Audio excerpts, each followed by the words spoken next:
The things you're going to need for the process is a paracord of your desired length, some internal wires, a USB connector, some heat shrinks, some cable crimps, a JST PH 2.0 connector, and some tools for getting this all together.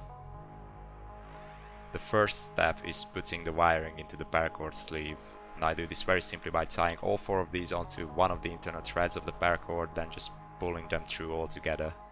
What is worth mentioning is that you'll have to cut the internal cables longer than the paracord itself by at least 5 to 10 centimeters.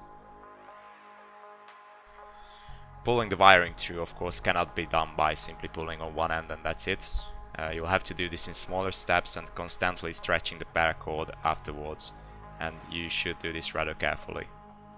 Once they are through, I usually fix them in place with some electrical tape. The next part is sleeving the cables in order to solder them onto the USB connector. There are some proper tools for this, which I do not have, so I just went with a rather dodgy method of using a knife.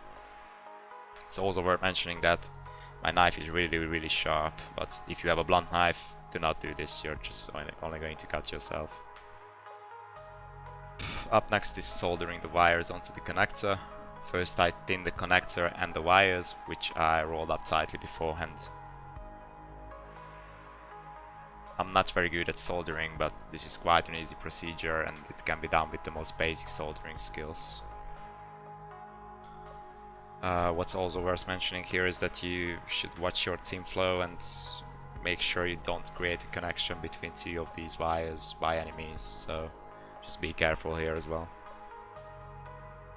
Next you have to put together the connector itself. There are a number of different kinds of these. Mine has one solid piece of housing, which I pulled onto the paracord beforehand, and next I just pop everything together.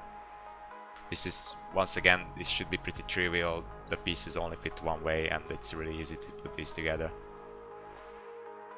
The next step is the one I hate most, which is crimping the cables for the JST connector, and this is really tedious, especially if you are like me who doesn't really have the exact proper toolings for the exact proper cable thickness, because I'm using thinner cables and therefore it's more like a budging than actually making proper wiring, but I got through with it and it works fine. So first thing, you'll have to sleeve the cables again at their ends, then use a crimper, and then you fit all 4 of these cables into the connector. And of course you'll have to know the wire order, which is different in a lot of mice.